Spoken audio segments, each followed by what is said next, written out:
Gracias por la opinión. No me considero un personaje, me considero una persona. Pertenezco a una familia que es primera generación de migrantes. Habiendo nacido aquí en San Luis, pues nos convertimos en una familia, creo yo, luchona. No fue fácil. Íbamos al mercado, a Hidalgo, por cierto, a cargar pues las bolsas, demandaba a las señoras para que nos dieran una propina.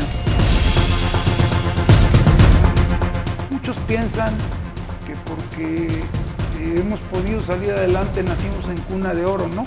¿Y fuiste dirigente estudiantil de estomatología? Fui dirigente estudiantil de ahí y ahí sí me admitieron.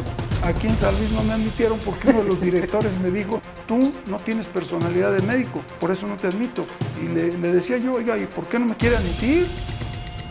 Me dijo: tú no tienes personalidad de médico, por eso no te admito, por eso no te admito.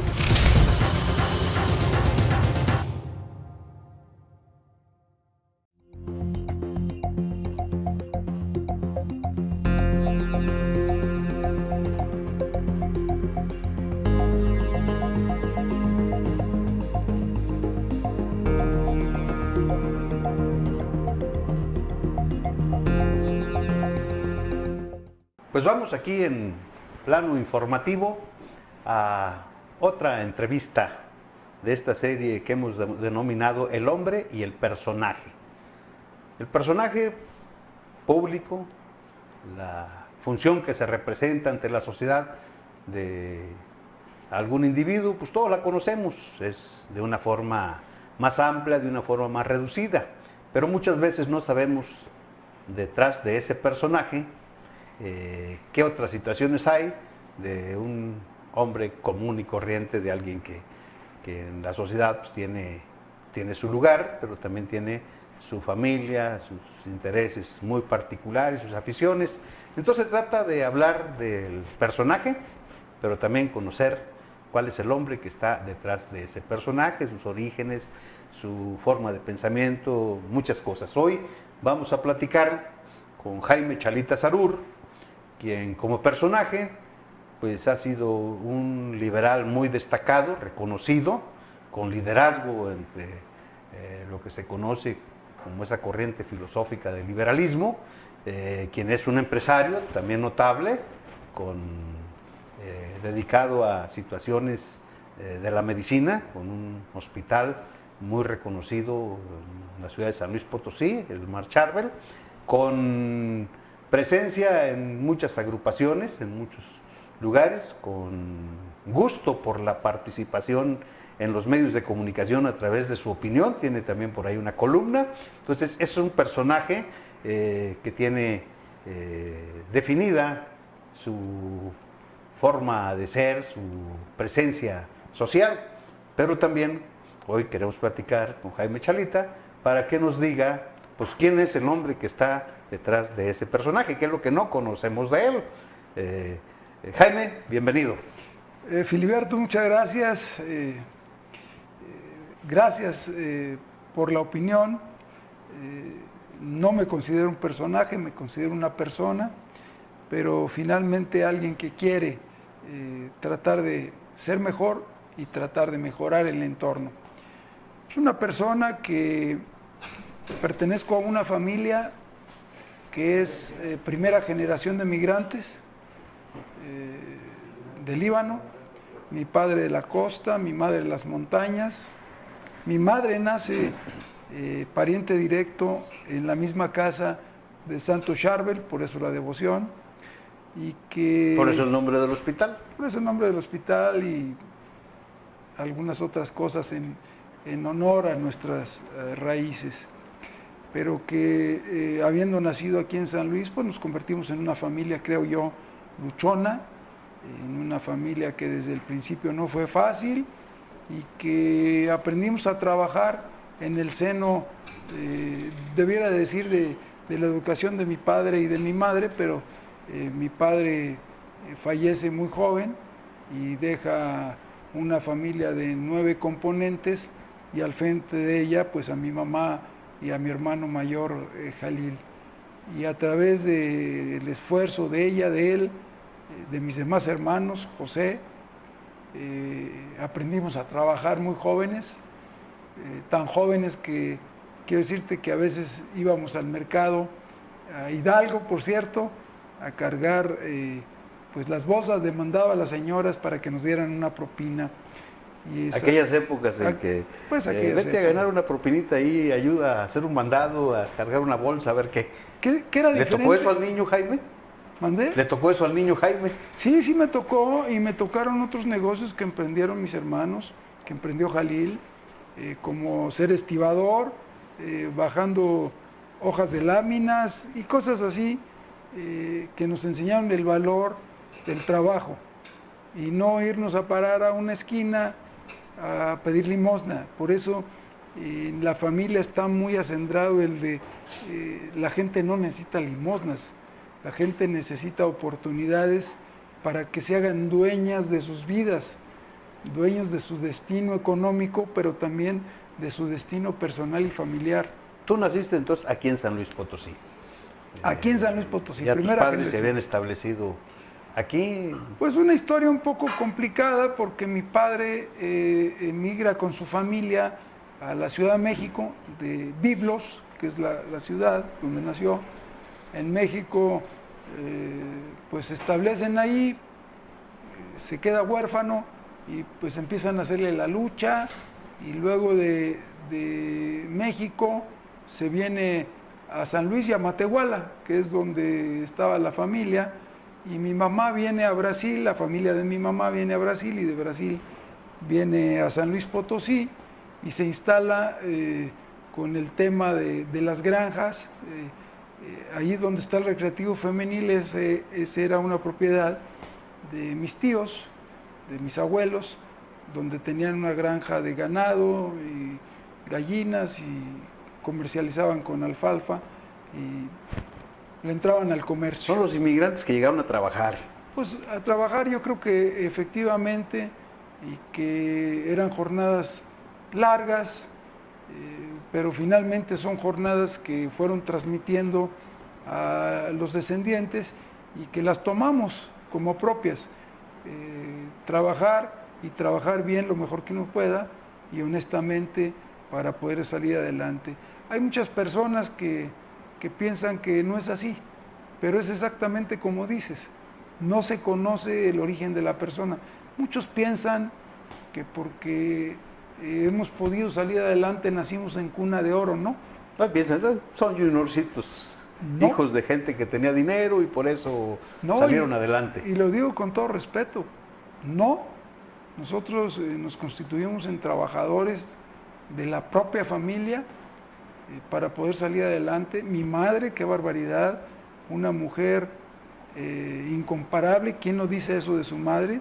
Pero una mujer que al quedarse sin marido y apoyarse con sus hijos, nos dio, junto con mi hermano mayor, Jalil, nos dio carrera, sustento desde luego, nos enseñaron a trabajar y es el producto de lo que ahora somos, gente que queremos seguir saliendo adelante porque no todo está dicho hasta que se termina lo que conocemos como vida. ¿Dónde estudias la primaria o el jardín de niños? ¿Cuáles son tus primeros estudios? Yo me acuerdo que mi padre nos metió ahí a una escuela que estaba enfrente del Jardín Colón y que pues conocí aquel lugar como la escuela de la señorita Gema. Y de allí... De las escuelas que había, sí, pues muy especiales. De allí no duré mucho, allí conocí a algunas personas que todavía la vida me regala el seguirlas saludando. Mayra Galindo, al mismo Fernando Silva Nieto, ahí lo conocí en esta escuela. Y luego mi padre nos pasó, y no duré mucho tiempo porque nos pasó al primer año al Instituto Potosino, en Benigno Arriaga. Y ahí pues llegamos, y desde que llegamos como que no había una recepción muy agradable y pues aprendimos a pelear hasta eso ahí, aparte de estudiar, pero pues yo creo que eran pleitos de gente que te peleabas ahorita, te dabas 2, 3 moquetes y listo, nos seguíamos hablando. Y al rato, los grandes amigos. Jugábamos canicas. y luego empezamos a jugar básquetbol y fútbol, pero toda la vida la pasamos en el Instituto Potosino, en la primaria, en la secundaria y en la prepa. Y yo soy egresado de... ¿Y ahí tenías ya liderazgos o eras el chamaco travieso ahí, inquieto, Fíjate nada que más? en sexto de primaria había Porque luego empiezan los liderazgos o a generar algunas actividades públicas desde los primeros años. En sexto de primaria había un maestro que se apellida, o se apellidaba, no sé en dónde está, Monjaraz, y empezó siendo mi amigo. Y me decía, quiero que me des este discurso, y no sé por qué. Y a mi gemelo, tengo un gemelo que vive en el extranjero, le daba a recitar poemas muy largos, como uno de Manuel José Otón, no recuerdo el nombre. El idilio salvaje o el himno de los bosques, los más largos. Idilio salvaje. Idilio salvaje. Y se lo aprendió de memoria, y yo lo admiraba, lo sigo admirando mucho. Precioso poema, por cierto. A mi gemelo, que pudo destacar muchísimo en cómo declarar. Yo decía, caray, le pone mucho sentimiento y se adueña del personaje. Yo quiero ser así. Entonces me empezaron a dar oportunidades. Y créeme que al principio me costó mucho trabajo porque el pánico escénico para mí fue muy complicado. Pero ¿qué tal ahora? Y no me quería dejar vencer. No, todavía es complicado porque uno cuando toma la palabra para hablar frente a algunas personas debe de ser uno consciente de que primero hay que respetar a las personas y luego hay que saber que cuando uno se dirige al auditorio, a uno le están dando la oportunidad de ser escuchado y tiene uno que hacerlo con responsabilidad. Yo creo que me fui formando entre la primaria, la secundaria, la prepa, en el seno de una familia muy unida, como ahora lo somos, lo seguimos siendo, y en aquellas inquietudes cuando entro a la universidad, en mi primera carrera, aquí estudié estomatología, en Tijuana estudié medicina y luego terminé la carrera de Derecho. Pero ya acá en la universidad, mi alma mater, y no sé ni por qué razón, un día en una asamblea que presidía la Sociedad de Alumnos Mario García, en paz descanse, no me acuerdo ni por qué razón tomé la palabra y dije no sé cuántas cosas y me aplaudieron mucho. Y a partir de allí como que se empieza a juntar la gente y te empieza a impulsar, y concurso y gano. ¿Y fuiste dirigente estudiantil de estomatología? Fui dirigente estudiantil de ahí, luego participé en la... ¿Buscaste la federación universitaria? Federación, pero fue una contienda muy complicada porque se empezaba a despegar el estudiante revolucionario tradicional de San Luis Potosí, para incursionar otra parte en una izquierda sin sentido, según mi opinión. En aquella ocasión ganó una planilla que le decían la bronce, pero la descalificaron y no sé ni por qué. El que seguía era un servidor. Pero aquella noche en las elecciones corrimos tanto peligro porque había palos, piedras, y corría peligro la vida materialmente, y entonces dije no es conducente que siga poniendo en riesgo a la gente que me ayuda. Cité a una reunión en la Facultad de Derecho y mediante un acuerdo quedó el licenciado Barra, en paz descanse, y que esto causó el enojo de alguno que todavía por ahí anda y que todavía no se le pasa. Federico Ibarra. Quedó Federico Ibarra por acuerdo mayoritario, lo impulsé, yo dije no quiero seguir yo, quedó Federico Ibarra, qué bueno, buen hombre, pero alguien quedó muy a disgusto y todavía si a disgusto no se le pasa, pero lo sigo considerando mi amigo. Y luego de allí, pues terminando la universidad aquí, inmediatamente me fui a Tijuana. Llegando ahí se abrió la carrera de medicina, primera generación también, y le entré. Y ahí sí me admitieron, aquí en San Luis no me admitieron porque uno de los directores me dijo, fíjate nada más, hice 2 exámenes En el primero saqué 8.5 cuando se calificaba, en el segundo 9 y fracción. Y le decía yo, oiga, ¿y por qué no me quiere admitir? Me dijo, tú no tienes personalidad de médico, por eso no te admito. Figúrate que me hubiera quedado, y es con todo respeto un consejo a los demás, que me hubiera quedado con esa opinión, pues simplemente mi sueño de ser médico jamás hubiera sucedido. Hoy te digo que la vida, después de mucho esfuerzo, porque yo regresé a San Luis, me fui casi 20 años, 19 y fracción. Allá en Tijuana. Me fui a California. Terminas una carrera, otra carrera. Sí, en Tijuana. Y te dedicas a qué allá, qué haces allá. Bueno, pues a trabajar efectivamente en lo que me gustaba, lo que es mi pasión, la medicina. Y luego se pusieron muy feas las cosas allá, recién casado y con familia chiquita. Le dije a mi señora, oye, vámonos a mi pueblo, ahí no pasa nada, no pasaba nada, no pasaba nada. Y nos regresamos. No me fue bien al principio, pero agradezco el que no me haya ido nada bien, porque también ahí te forjas y empiezas a tocar puertas como cualquier hijo de vecino otra vez, y eso es un regalo que te da la vida para aprender a ser más humilde cada vez. Pero sí te digo que la lucha ha sido continua para poder salir adelante. Todavía hoy hay que luchar. Todavía hoy hay que tener buenas prácticas para salir adelante, y desde luego que uno no tiene más que agradecimiento con los amigos, las amigas y los que no son, porque también ellos te ayudan a superarte. Fíjate que, bueno, cuando se habla de ciertos personajes, pues uno tiene la idea y por la idea que de donde los ve, pero no de lo que hay tras de esto, lo que estás diciendo. ¿Cómo lo hicieron? Ahorita estás diciendo, tienes un gemelo, Tengo un que gemelo. creo que nadie conoce aquí, pocos conocen, pocos saben, Abogado, nada más por los más cierto, cercanos, abogado, que está en el extranjero. y muy popular el ¿sí? hombre. Que anduviste cargando bolsas en los mercados. Y trabajando con y mis anduviste hermanos. descargando Láminas. láminas, trabajando Junto con mis hermanos. siempre con los hermanos. Se hablaba de que los chalitas eran muy unidos Somos. y que hasta llegaban ahí cuando había algún conflicto de uno con otro. Digo, son las cosas que se hablaban en otra Pues sí. época. ¿Sí? Y me da gusto que lo recuerdes, no solamente tú, mucha gente. Nosotros seguimos siendo muy unidos. Nos veíamos pasar por la plaza de armas, siempre muy acá. ¿Les gusta el deporte? ¿Te gusta el deporte? cómo no. ¿Qué deporte practicabas en aquellos años? Pues no, todos hemos practicado varios, déjame decirte lo que yo hice.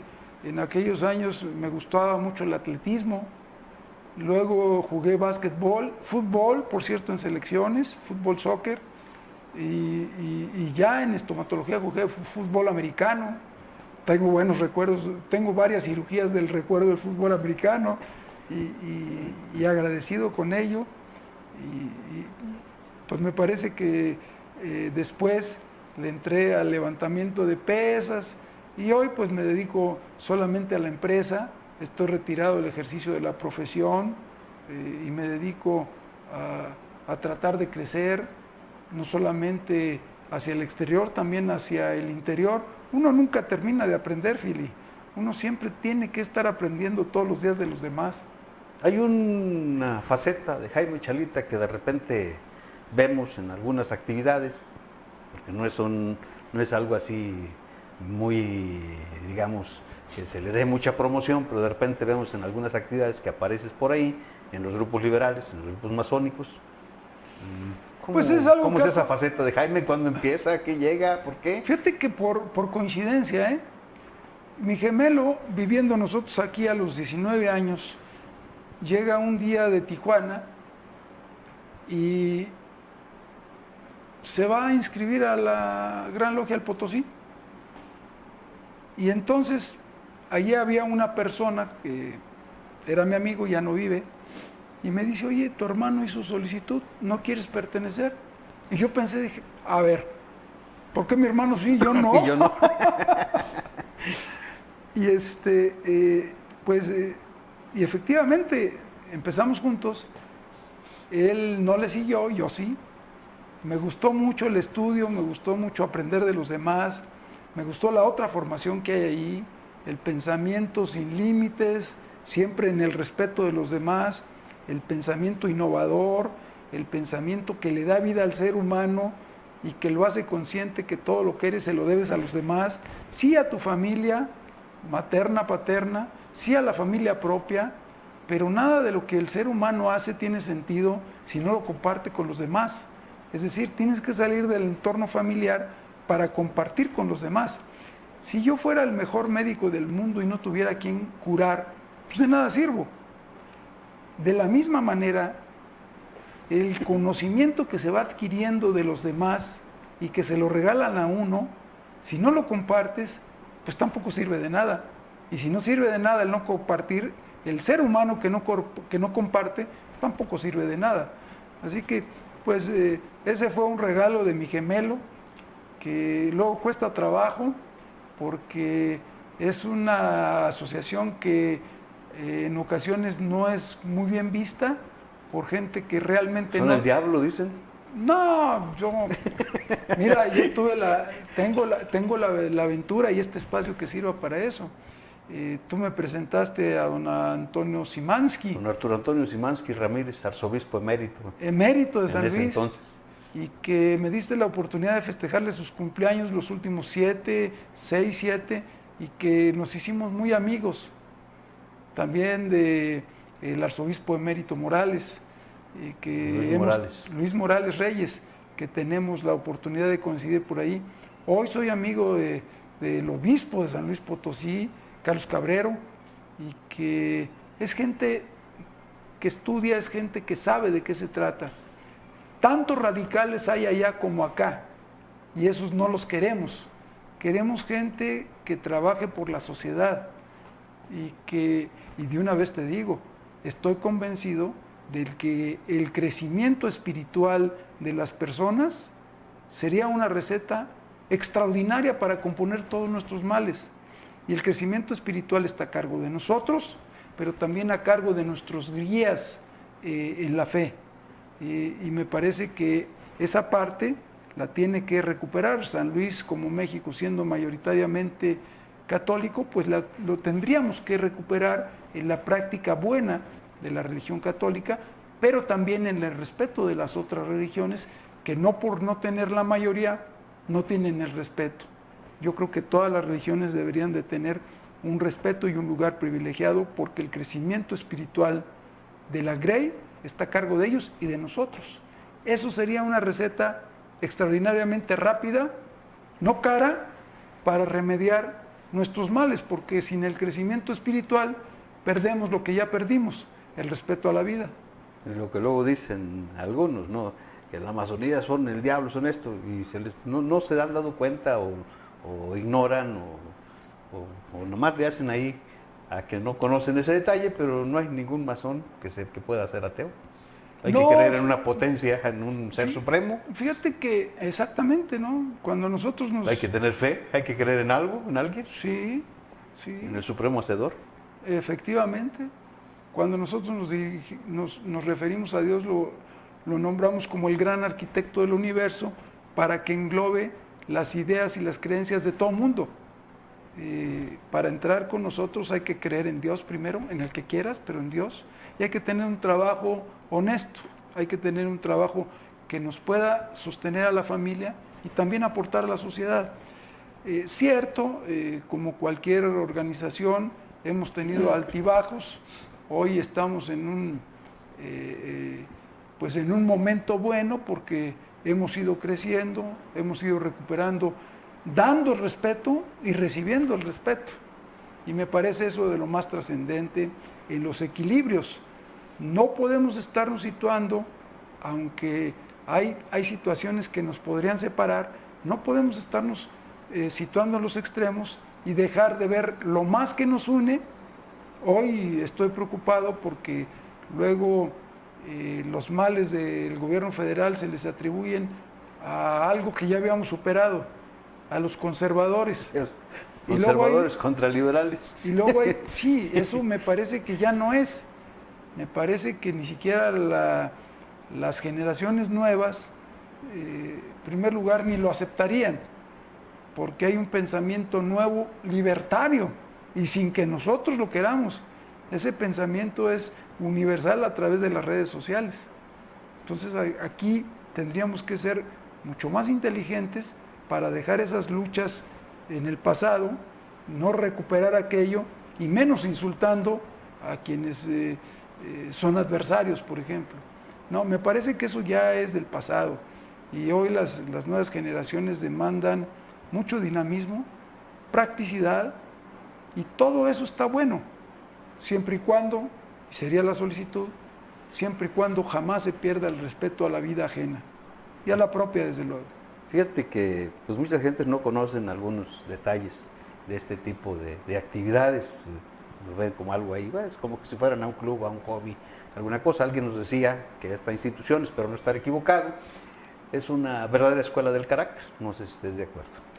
Fíjate que sí, me parece que desde el momento en que incurres en una forma que se conoce como iniciación, te van dando lecciones de poco a poco, te van dando lecciones de formación. Algunos las adoptan bien, algunos no, pero son lecciones continuas. Y desde el momento en que te inicias, cada semana asistes a una reunión precisamente a que expongas lo que aprendiste en una semana, a que nos demos cuenta de lo que podemos aprender de quien expone y lo que él va a aprender de quien le va a comentar lo que expone. Yo creo que es una formación de carácter, sí, pero es una formación de ciudadanos, ahora de ciudadanas, porque también ya hay mujeres, lo cual celebro. Y hay diversidad también, lo cual celebro.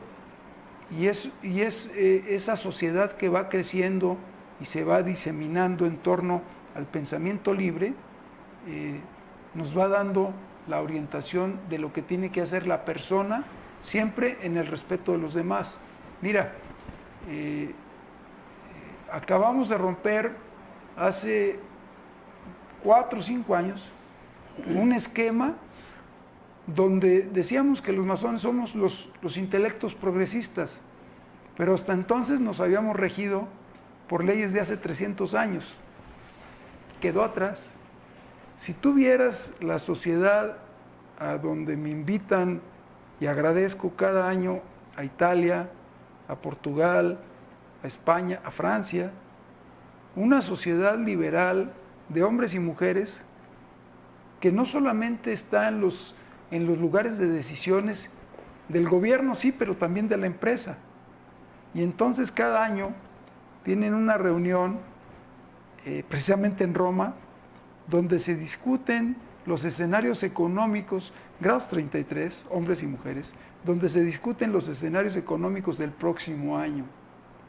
Yo he tenido la oportunidad, lo cual sigo agradeciendo, de estar 3 veces ahí. Y de verdad lo que tenemos que aprender es muchísimo.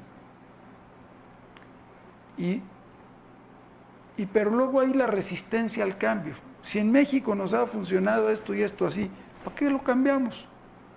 Pues lo vamos a cambiar para mejorarlo, para que nos vaya mejor a todos. Bueno, yo creo que allí todavía tenemos mucho que aprender, y no necesariamente importado, sino tropicalizado. Tú te acordarás de los pensadores, de los grandes pensadores de las teorías económicas, Adam Smith, Locke, Ricardo, Marx, bueno, todos ellos aportaron a nuestro país en su momento lo que es este país ahora. Pero este país ahora es con lo importado. Generó sus propias corrientes. ¿Verdad? Y lo mejorado. Nosotros relativamente somos un país joven frente a aquellas latitudes. Un país que, pues luego nos peleamos que porque hay que pedirnos disculpas y no sé qué. ¿Cómo para qué? Bueno, pero somos un país joven. Entonces, frente a países muy antiguos con democracias muy acabadas. Este es el pensamiento del hombre, el liberal.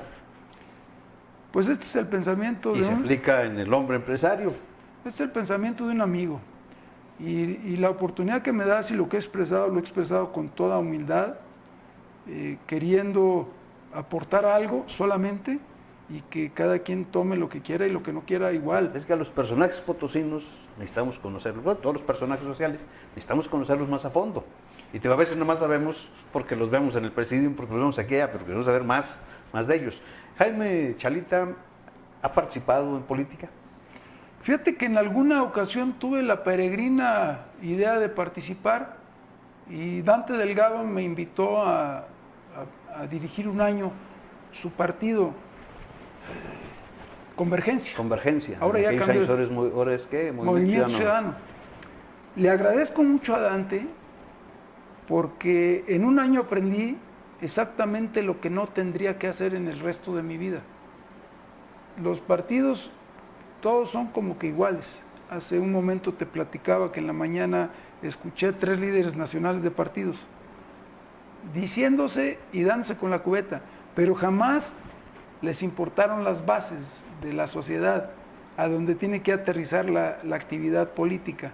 Jamás. Pues bueno, ahí aprendí dónde no voy a encajar jamás en un partido político. Pero Jaime sí hace política, porque tiene un liderazgo empresarial reconocido. Bueno, pues tiene un liderazgo dentro del liberalismo, porque ha sido de los dirigentes de varias agrupaciones de ellos. Sí, me ha tocado dirigir. Entonces sí tienes actividad política. Me ha tocado dirigir nacionalmente a la masonería, pero mira, una cosa es hacer política ciudadana, de donde me confieso fan, y otra cosa es entrar en una política partidista, donde no quisiera volver, jamás. ¿Y si hubiera la oportunidad de ser candidato a algo, le entraría Yo creo que Jaime no. Chalita o no? Yo creo que no. Yo creo, mira, no sé qué voy a pasar mañana, pero hoy te digo, no. No, me parece que habría que componer mucho desde el ala ciudadana frente a quienes gobiernan. Es decir, el trabajo que me han permitido colaborar de construir ciudadanía, pero también empresa, no está terminado. Tenemos que hacer entender a quienes gobiernan que el destino de muchos está en manos de pocos y que eso tiene que cambiar. Te pongo, por ejemplo, que el mundo tiene más de 7.500 millones de habitantes, pero menos del 1% los dirigen. Y ahí hay una desigualdad tremenda. Hay una desigualdad que ya no debemos de permitir. Los gobiernos tienen que ser ahora abiertos y consultando a las bases. Pero parece que en algunas personas, cuando ganan una elección, se erigen en dioses o diosas. Y ya no tiene que ser así. No, ya no aguanta el mundo esto. El que dirigiendo a un país, a un estado, un municipio, en todo el mundo, simplemente se pongan de acuerdo, por ejemplo, el G20, a donde no fue nuestro presidente.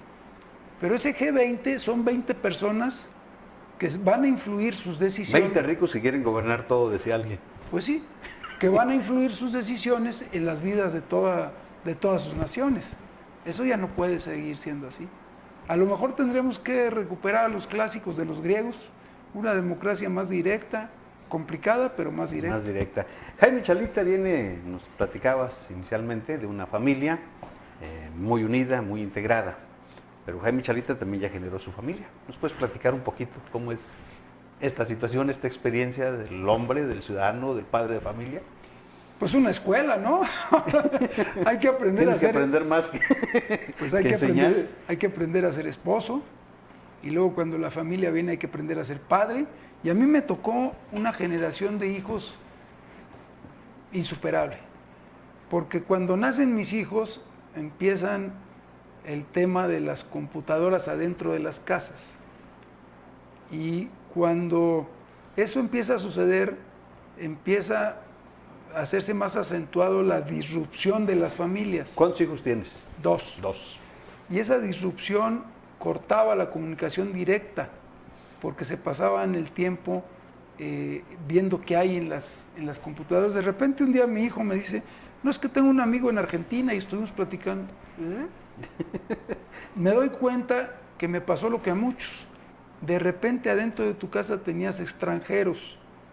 No está mal, pero extranjeros que se dieran cuenta a los padres que estaba sucediendo. Empecé en una situación conflictuada con mis 2 hijos, hasta que me di cuenta que el que tenía que cambiar era yo, y que si no cambiaba mi señora y yo, nos íbamos a quedar rezagados y también íbamos a estar chocando con las nuevas generaciones. Por ese motivo, fíjate qué chistoso, ¿no? Por ese motivo me empecé a capacitar en todo lo cibernético. Hoy más o menos para mi generación, más o menos manejo, creo yo, bien, pero eso me permitió establecer diálogos. Puedes interactuar, dialogar con tus hijos. Diálogos directos con los hijos, que son de una generación pues, novedosa, y que yo me estaba quedando retrasado, pero que por esos detalles me dieron la oportunidad de incorporarme al nuevo lenguaje. Y eso es invaluable.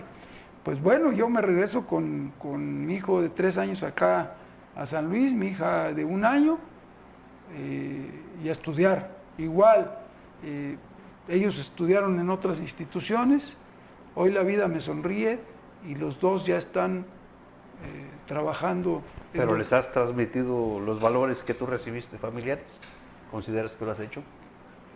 Cuando menos hice la lucha, y cada quien tiene su forma de recibir valores y de transmitirlos, los cuales los respeto. Hoy te digo que tengo 2 hijos muy trabajadores, 2 hijos que, pues, ¿quién no habla bien de sus hijos? Pues, hombre, pero ellos han sido extraordinaria ayuda y también guía, fíjate, también guía. Después de todos estos años de permanecer juntos, cada quien ya está tomando su vida, espero que Dios les dé bendición, y pues mi señora y yo seguimos nuestros caminos. Entonces, ¿consideras que estás cumpliendo tu función como hombre en esta sociedad, en este mundo? No. ¿Te falta? Hasta que dure la vida, ¿no? Bueno, ¿y algo que quieras agregar sobre Jaime Chalita Sarur, el hombre, el personaje? Pues tiene muchas facetas, ya lo hemos visto. Fíjate que es muy complicado que yo hable de mí mismo. No, pero algunas cosas muy tuyas que quieras decir, hablar, pues sí. Pues no, bueno, muy mía sería solamente el empeño de que tengamos mejores formas de vida. Yo no me gusta leerme, no me gusta verme, no me gusta escucharme. Pero si te gusta escribir y opinar. Sí me gusta. ¿Eres colaborador de medios de comunicación? Y agradezco la oportunidad, pero lo hago con la única razón de transmitir una forma de ser y pensar que tienen que ser congruentes con lo que hago, pero siempre aportando para que haya una mejor forma de vida. Ya no es posible, Filiberto, que salgamos peleándonos por todo. Y así era yo a lo mejor, Ya no es posible que salgamos sin una sonrisa. Ya no es posible que sigamos enfrentando nuestra vida gregaria, que nos sirve a todos, peleándonos. Hay que defenderse, yo creo que sí, pero ya no es posible tener una vida que todos decimos que queremos que cambie para bien y realmente no lo queremos. Te pongo un ejemplo. Hay muchas personas que dicen que quieren que cambien las formas de leyes, pero las siguen infringiendo. Empecemos por respetar la ley que tenemos. Empecemos por y a lo mejor no necesitamos otra. Y a lo mejor no necesitamos otra. Empecemos por respetar el tránsito de la esquina. Empecemos por saludar al soldado, al policía. La vida va a cambiar. Al vecino. Al vecino. ¿Hay quien no conoce al vecino? Al vecino. Figúrate nada más en lo que caímos, en una disgregación, separación social que nos confrontó. Y hoy estamos ante ese umbral, una división que no debería de ser de clases, que es odiosa y que no debe de existir. Pero bueno, son a donde todos corresponsablemente hemos llevado nuestra vida en común y eso tiene que cambiar. Pues agradezco que hayas aceptado platicar con nosotros en este espacio. Queremos, insisto, conocer los hombres que hay tras de los personajes sociales. Don Filiberto, gracias por la oportunidad. Pues muchas gracias por haber aceptado esta invitación y pues seguiremos después con más programas sobre el hombre y el personaje.